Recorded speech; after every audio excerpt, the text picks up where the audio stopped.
दुर्गा माँ के द्वारा महिषासुर के वध की कहानी आप सभी ने सुनी होगी, लेकिन कितने लोग जानते हैं कि वो लड़ाई वहीं खत्म नहीं हुई थी और कोई था जिसने महिषासुर की मृत्यु का बदला लेने की ठान ली थी। और देवलोक के लिए चिंता का विषय ये था कि उसकी मृत्यु होना लगभग असंभव था, लेकिन अंततः उसका भी वध हुआ। इसके पीछे एक काफी रोचक कहानी है। नमस्कार दोस्तों, मैं नेहा अपने चैनल तरंग पर आप सभी का हार्दिक स्वागत करती हूँ।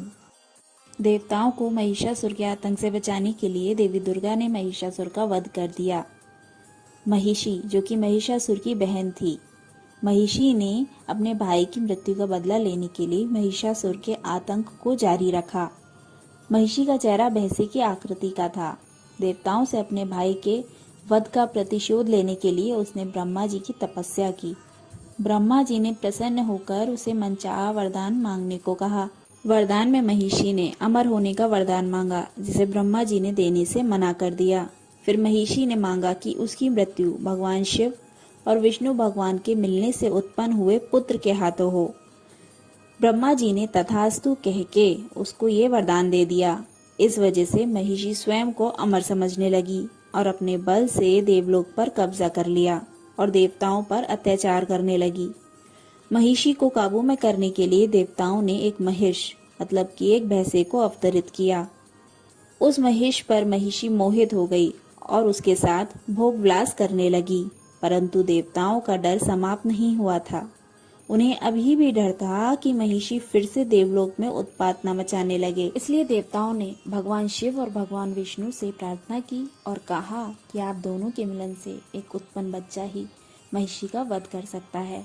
तब संसार को आतंक से बचाने के लिए भगवान विष्णु ने मोहिनी अवतार लिया। भगवान विष्णु के मोहिनी अवतार को देखकर भगवान शिव भी हैरान रह गए। तब उन दोनों के मिलन से सस्तम नामक पुत्र का जन्म हुआ, जिन्हें दक्षिण भारत में अयप्पा स्वामी कहा जाता है। शिवजी और भगवान विष्णु से उत्पन्न होने के कारण उनको हरिहर पुत्र भी कहा जाता है।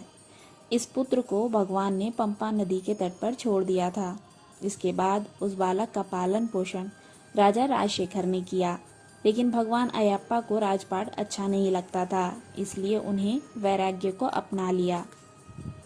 मकर संक्रांति के अवसर पर पंडालम राजमहल से भगवान अयप्पा के आभूषणों को संदूक में रखकर एक भव्य शोभा यात्रा निकाली जाती है, जो 90 किलोमीटर की यात्रा तय करके 3 दिन में सबरीमाला पहुंचती है।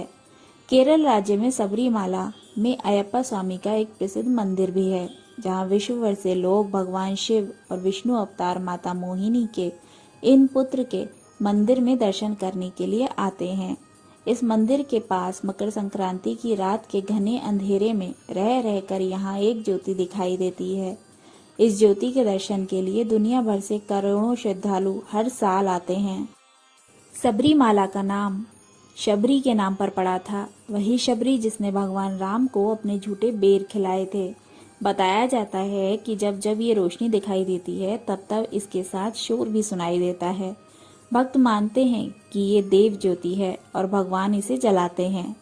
अयप्पा स्वामी का यह मंदिर घने जंगलों के बीच में स्थित है। भगवान अयप्पा की पूजा कर्नाटका में भी की जाती है।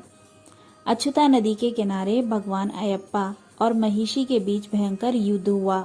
भगवान अयप्पा ने महिषी के सींग पकड़कर उसे जमीन पर पटक दिया। महिषी के गिरते ही भगवान अयप्पा प्रसन्न होकर नृत्य करने लगे। मृत्यु के पश्चात महिषी, जो शापवश दानव बनी थी, उसे मुक्ति मिल गई।